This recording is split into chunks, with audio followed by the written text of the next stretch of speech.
இன்றைய முக்கிய செய்திகள். இந்தியா பாகிஸ்தான் போரை தாமே நிறுத்தியதாக ட்ரம்ப் 36வது முறையாக பேச்சு. நாட்டின் கௌரவ பிரச்சனையில் மோடி சமரசம் என காங்கிரஸ் குற்றச்சாட்டு. மோடியால் முடியாததை சாதித்தால் விமர்சனம் செய்வதா? தமிழ்நாட்டை வளர்ச்சி பாதையில் கொண்டு சென்றதாக ஸ்டாலின் பெருமிதம். கர்நாடகாவில் இருமொழி கொள்கையை நடைமுறைப்படுத்த அரசுக்கு பரிந்துரை. 5ஆம் வகுப்பு வரை தாய்மொழி வழி கல்வியை கட்டாயமாக்கவும் அறிவுறுத்தல்.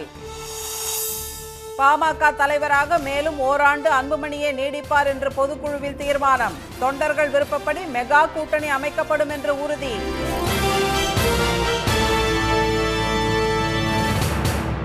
வணக்கம். வணக்கம்.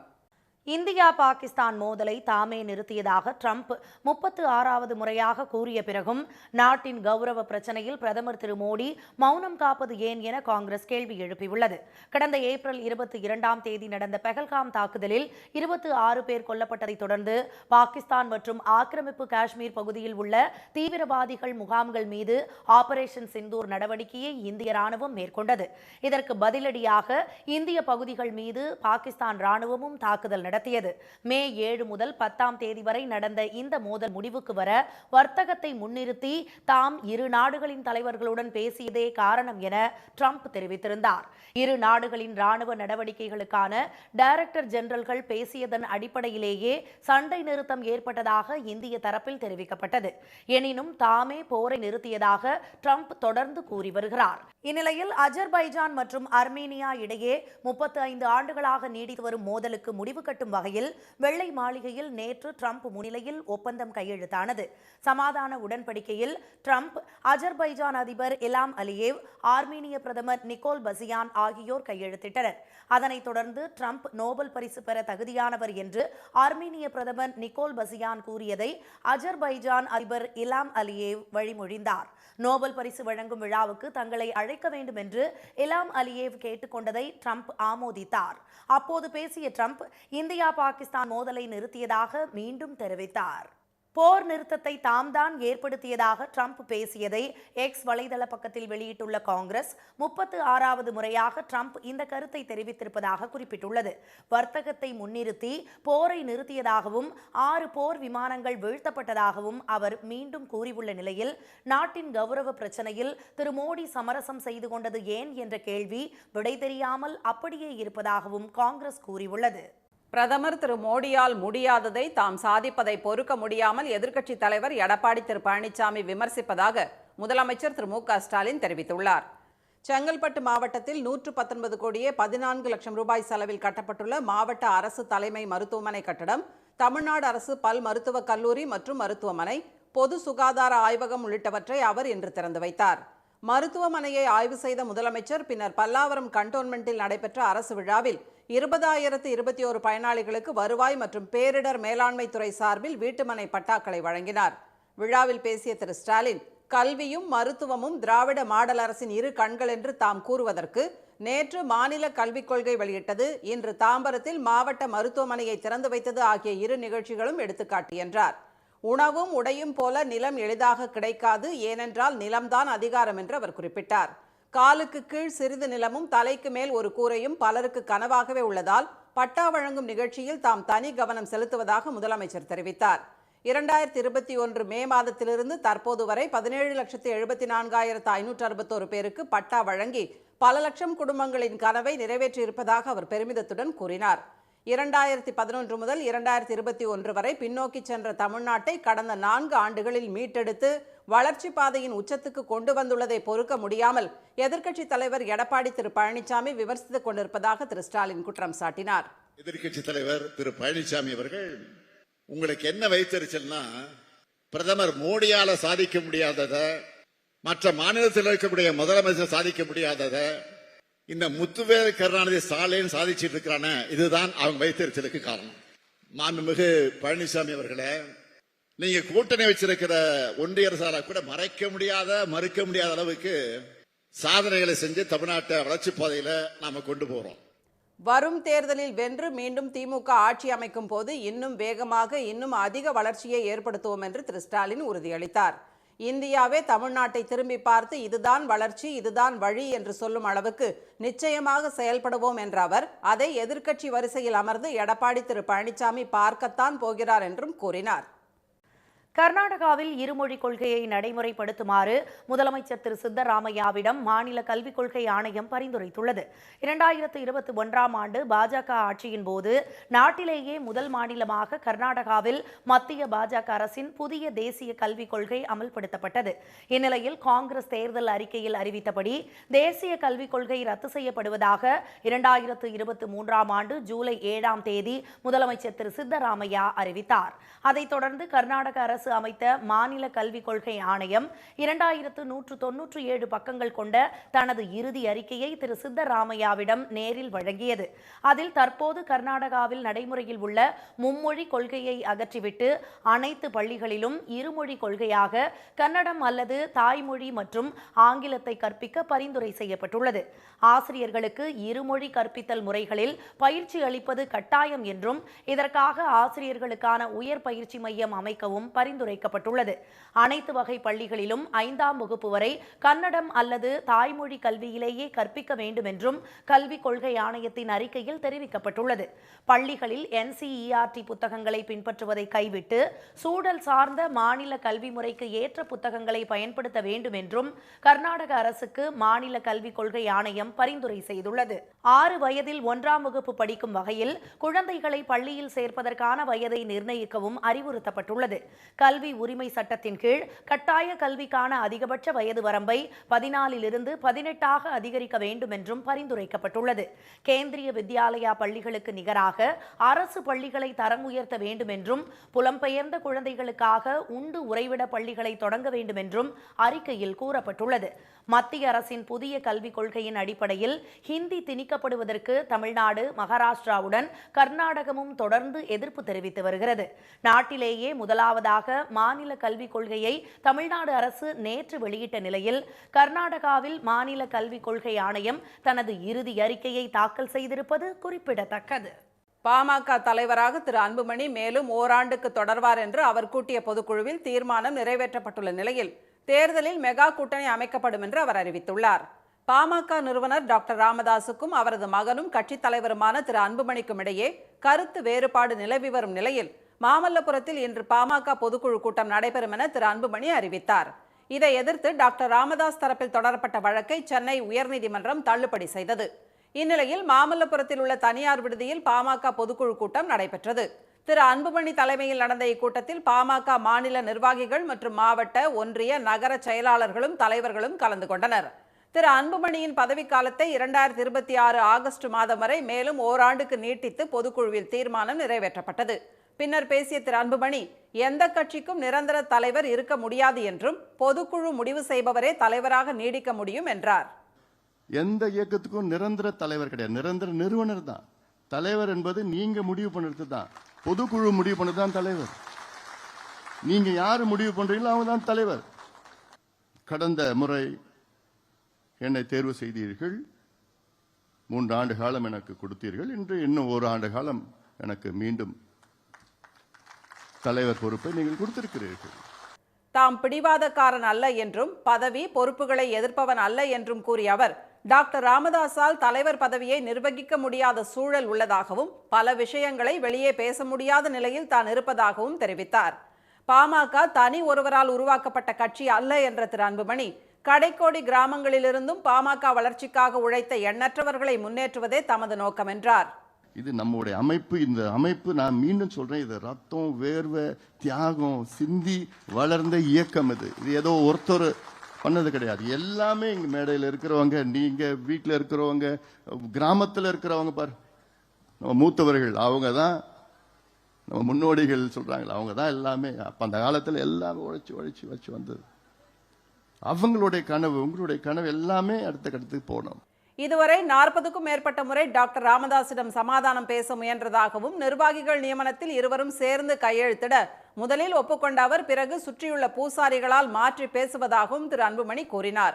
பாமக நிறுவனர் என்ற முறையில் டாக்டர் ராமதாஸின் இருக்கை எப்போதும் காலியாகவே வைக்கப்பட்டிருக்கும் என்று அவர் தெரிவித்தார். பாமக தொண்டர்கள் விருப்பப்படி தேர்தலில் மெகா கூட்டணி அமைக்கப்படும் என்றும் திரு அன்புமணி தெரிவித்தார். திரு அன்புமணி கூட்டிய பொதுக்குழுவில் பாமக உட்கட்சி தேர்தலை நடத்த ஓராண்டு அவகாசம் வழங்கியும் நிர்வாகிகள் பதவிக்காலத்தை 2026ஆம் ஆண்டு ஆகஸ்ட் வரை நீட்டித்தல், வன்னியர் இடஒதுக்கீடு, சாதிவாரி கணக்கெடுப்பு உள்ளிட்ட பல்வேறு தீர்மானங்கள் நிறைவேற்றப்பட்டன. டாக்டர் ராமதாஸ் தரப்பில் புதுச்சேரி அருகே பட்டானூரில் 17ஆம் தேதி பொதுக்குழு கூட்டம் நடைபெற உள்ளது குறிப்பிடத்தக்கது. காசாவை முழுவதுமாக கைப்பற்றுவது என்ற இஸ்ரேலின் முடிவு பெரும் அழிவை ஏற்படுத்தும் என்று ஐநா பொதுச் செயலாளர் ஆண்டனியோ குட்டரஸ் கண்டனம் தெரிவித்துள்ளார். காசா முனை மீது இஸ்ரேல் நடத்தி வரும் தொடர் தாக்குதலில் 60,000க்கும் மேற்பட்ட பாலஸ்தீனியர்கள் கொல்லப்பட்டுள்ளனர். அகதி முகாம்களிலும் உணவுக்காக வரிசையில் காத்திருப்பவர்களையும் இஸ்ரேல் ராணுவம் சுட்டுக் கொள்ளும் சம்பவங்களும் நடந்து வருகின்றன. இந்நிலையில் ஹமாஸ் இயக்கத்தை நிராயுதபாணியாக்கி காசா நிர்வாகத்தை பாலஸ்தீனம் மற்றும் ஹமாஸ் அல்லாத வேறு தரப்பினரிடம் ஒப்படைக்கும் வகையில் அப்பகுதியை தனது ராணுவ கட்டுப்பாட்டுக்குள் முழுமையாக கொண்டுவரும் திட்டத்திற்கு இஸ்ரேலிய அமைச்சரவையின் பாதுகாப்பு குழு ஒப்புதல் அளித்துள்ளது. இதற்கு உலக நாடுகளின் தலைவர்கள் எதிர்ப்பு தெரிவித்துள்ள நிலையில் இஸ்ரேலின் முடிவு அபாயத்தை நோக்கி இட்டுச் செல்வதுடன் பல லட்சம் பாலஸ்தீனியர்களின் உயிருக்கும் ஆபத்தை ஏற்படுத்தும் என்றும் ஐநா பொதுச் செயலாளர் ஆண்டனியோ குட்டரஸ் கூறியுள்ளார். காசா முழுவதும் மனிதநேய உதவிகளை வழங்குவதுடன் நிரந்தர போர் நிறுத்தத்தை நடைமுறைப்படுத்தி சர்வதேச விதிகளின்படி இஸ்ரேல் நடந்து கொள்ள வேண்டும் என அவர் வலியுறுத்தியுள்ளார். பிணை கைதிகளை ஹமாஸ் விடுவிக்க வேண்டும் என்றும் குட்டரஸ் கூறியுள்ளார். இதனிடையே இஸ்ரேலின் கஃபர் அஹீம் நகரில் பாதுகாப்புத்துறை அமைச்சர் இஸ்ரேல் கட்ஸ் வீட்டின் முன்பு கூடிய மக்கள் காசாவை கைப்பற்றும் முடிவுக்கு நூதன எதிர்ப்பு தெரிவித்தனர். நோன்பிருக்கும் யூதர்கள் வெள்ளி இரவு, சனிக்கிழமை காலை மற்றும் மதிய நேரம் விருந்து உண்பார்கள். அதன்படி விருந்துக்கு ஏற்பாடு செய்தவர்கள் பிணை கைதிகள் வராததை உணர்த்தும் வகையில் நாற்காலிகளை காலியாக விட்டிருந்தனர். இஸ்ரேல் ராணுவத்தின் அக்கறையற்ற அத்துமீறிய நடவடிக்கையால் தான் ஹமாஸிடம் இருந்த பிணை கைதிகள் உயிரிழக்க நேரிட்டதாக அவர்களது உறவினர்கள் குற்றம் சாட்டினர். 8 மாதங்களில் அதிமுக சிறப்பான கூட்டணியை அமைக்கும் என அக்கட்சியின் பொதுச் செயலாளர் எடப்பாடி திரு பழனிசாமி தெரிவித்துள்ளார். சேலம் மாவட்டம் ஓமலூரில் நடைபெற்ற கட்சி நிகழ்ச்சியில் பேசிய அவர், திருமதி சசிகலா, திரு ஓ பன்னீர்செல்வம் ஆகியோரை கட்சியில் இணைக்க வாய்ப்பே இல்லை என்று கூறினார். மக்கள் மகிழ்ச்சி அடையும் வகையிலான அம்சங்களுடன் அதிமுக தேர்தல் அறிக்கை அமையும் என்ற திரு பழனிசாமி, அதிமுக ஆட்சி அமைத்தால் நெசவாளர்களும் விசைத்தறியாளர்களும் சிறப்பாக தொழில் செய்ய அனைத்து வசதிகளும் செய்து தரப்படும் என்றார். பின்னர் செய்தியாளர்களிடம் பேசிய திரு பழனிசாமி, தேர்தலுக்கு முன் சிறப்பான கூட்டணியை அதிமுக அமைக்கும் என்று தெரிவித்தார். 8 மாத காலம் இருக்கின்றது தேர்தலுக்கு. அந்த 8 மாத காலத்தில் சிறப்பான கூட்டணி அமையும். பாமக பொதுக்குழு இன்னைக்கு நடந்துட்டு இருக்கு. அன்புமணி தலைமையில் அந்த ஒரு தனிப்பட்ட விவகாரம் அது. வேறொரு கட்சியில் நாங்கள் எப்பவுமே தலையிடுறது, அது அவர்களுடைய உட்கட்சியுடைய விவகாரம். தேசிய ஜனநாயக கூட்டணியிலிருந்து திரு ஓ பன்னீர்செல்வம் விலகியது குறித்த கேள்விக்கு அவரிடம்தான் அது குறித்து கேட்க வேண்டும் என்று திரு பழனிசாமி கூறினார். அதிமுக சாதி மதத்துக்கு அப்பாற்பட்ட கட்சி என்றும் அவர் தெரிவித்தார். இனி வருவது செய்தி துளிகள். காஷ்மீர் மாநிலம் குல்காம் பகுதியில் தீவிரவாதிகளுடனான மோதலில் 2 ராணுவ வீரர்கள் உயிரிழந்தனர். அகல் வனப்பகுதியில் 9 நாட்களாக பாதுகாப்பு படையினர் ட்ரோன், ஹெலிகாப்டர் உதவியுடன் தேடுதல் வேட்டையில் ஈடுபட்டு வருகின்றனர். முதல் நாள் ஒரு தீவிரவாதி கொல்லப்பட்ட நிலையில் நேற்றிரவு நடந்த மோதலில் 2 வீரர்கள் உயிரிழந்ததாகவும் 2 காயமடைந்ததாகவும் ராணுவ வட்டாரங்கள் தெரிவித்துள்ளன.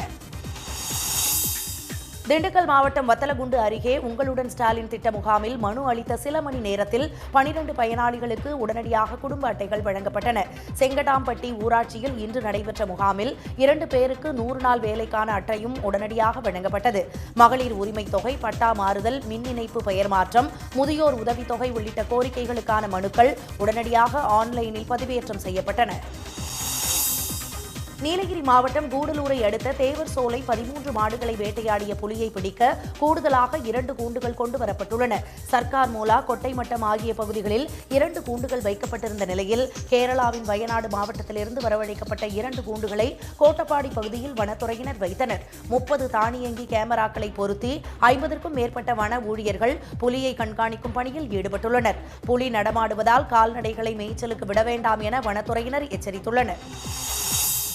நாகை புத்தக திருவிழாவில் இடம்பெற்றுள்ள பழமையான இசை கருவிகளின் கண்காட்சி காண்போரை கவர்ந்து வருகிறது. அங்குள்ள அரசினர் தொழிற்பயிற்சி நிலைய வளாகத்தில் 4ஆம் ஆண்டு புத்தக திருவிழா கடந்த வாரம் தொடங்கியது. அதில் ஈரோட்டை சேர்ந்த பரம்பரா இசைப்பள்ளி சார்பில் 250க்கும் மேற்பட்ட பழந்தமிழர் தொல்லிசை கருவிகள் காட்சிப்படுத்தப்பட்டுள்ளன. சங்க இலக்கியங்களில் சொல்லப்பட்ட வாய்யாழ், துடும்பு, முரசு, தவண்டை, துடி உள்ளிட்ட இசைக்கருவிகள் எழுப்பும் ஒலி காட்சிக்கு வருவோரை வியப்புக்குள்ளாக்குவதாக உள்ளது. இதோட பேர் வாய்யாழ்னு சொல்லுவாங்க. இந்த இசைக்கருவி பேர் வந்து பார்த்திங்கன்னா அசலட்டோ கேஷ்னு சொல்லுவாங்க. இது வந்து ஒரு பழம், இது வந்து முட்டை பழம்னு சொல்லுவாங்க. இன்றைக்கி வந்து இது கானா அப்படிங்கிற ஒரு ஊரில் வந்து இந்த இசைக்கருவியை பெரும்பாலும் பயன்படுத்துகிறாங்க. இது நம்மக்கிட்டே இருந்திருக்கு. இந்த சீடு எல்லாமே இங்கேருந்து போனது தான். இதில் 2 சவுண்ட் இருக்குது. ஒன்று வந்து இந்த சிக் சிக்குங்கிற சவுண்டு, இன்னொன்று இந்த டக் டக். இந்த ரெண்டும் சேர்ந்து நமக்கு ட்ராவல் ஆகணும்.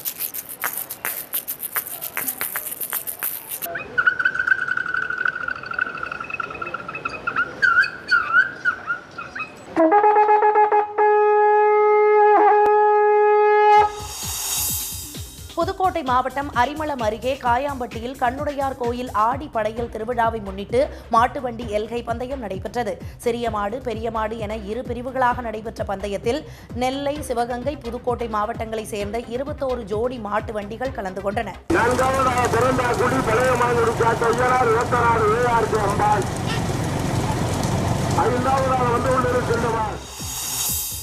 கோவை மாவட்டம் மேட்டுப்பாளையம் அருகே உலவிய பாகுபலி யானையை மக்கள் செல்லமாக கடிந்து கொண்டு விரட்டினர்.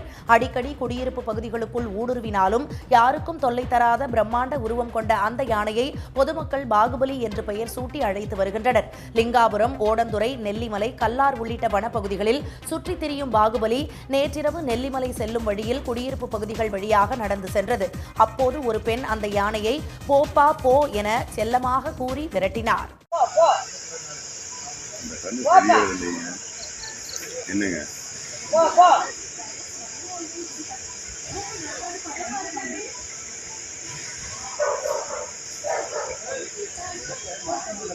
சாதுவாக வனப்பகுதிக்குள் சென்ற பாகுபலி இன்று அதிகாலை மேட்டுப்பாளையம் உதகை சாலையை கடந்து ஓடந்துறை வனப்பகுதிக்கு சென்றது.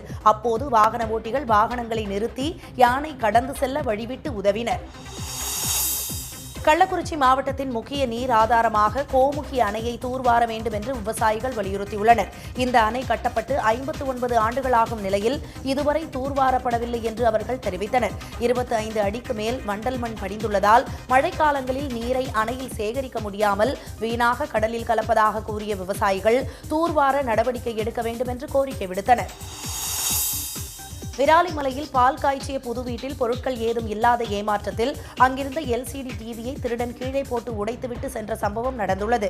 சண்முகா நகரில் கட்டப்பட்ட வீட்டின் கிரகப்பிரவேசம் கடந்த மாதம் நடந்த நிலையில் யாரும் குடியேறவில்லை. நேற்றிரவு வீட்டின் கதவு பூட்டை உடைத்து நுழைந்த திருடன் கொள்ளையடிக்க ஏதும் கிடைக்காத ஆத்திரத்தில் அங்கிருந்த ஒரே ஒரு டிவியை கீழே போட்டு உடைத்து சென்றான். புகாரை அடுத்து காவல்துறையினர் கைரேகை நிபுணர்கள் உதவியுடன் விசாரணை நடத்தி வருகின்றனர். சென்னையில் இன்று ஆபரண தங்கம் விலை சவரனுக்கு 200 ரூபாய் குறைந்து ஒரு சவரன் 75,560 ரூபாயாகவும் கிராம் 9,445 ரூபாயாகவும் உள்ளது. வெள்ளி விலை மாற்றமின்றி 1 கிராம் 127 ரூபாயாக உள்ளது. மீண்டும் இன்றைய முக்கிய செய்திகள். இந்தியா பாகிஸ்தான் மோதலை தாமே நிறுத்தியதாக ட்ரம்ப் 36வது முறை கூறிய பிறகும் நாட்டின் கௌரவ பிரச்சனையில் பிரதமர் மோடி மௌனம் காப்பது ஏன் என காங்கிரஸ் கேள்வி எழுப்பியுள்ளது. பிரதமர் மோடியால் முடியாததை தாம் சாதிப்பதை பொறுக்க முடியாமல் எதிர்க்கட்சித் தலைவர் எடப்பாடி பழனிசாமி விமர்சிப்பதாக முதலமைச்சர் ஸ்டாலின் கூறியுள்ளார். கர்நாடகாவில் இருமொழிக் கொள்கையை நடைமுறைப்படுத்துமாறு முதலமைச்சர் சித்தராமையாவிடம் அளித்த அறிக்கையில் மாநில கல்விக் கொள்கை ஆணையம் பரிந்துரை செய்துள்ளது. இத்துடன் இந்த செய்திகள் நிறைவடைந்தன. மீண்டும் சன் டிவியில் செய்திகள் காலை 7:30 மணிக்கு. செய்திகளை உடனுக்குடன் தெரிந்து கொள்ள QR கோடை ஸ்கேன் செய்து சன் நியூஸ் வாட்ஸ்அப் சேனலில் இணைந்திருங்கள். வணக்கம். வணக்கம். உடனுக்குடன் செய்திகளை தெரிந்து கொள்ள சன் நியூஸ் பெல் ஐகானை கிளிக் பண்ணுங்க.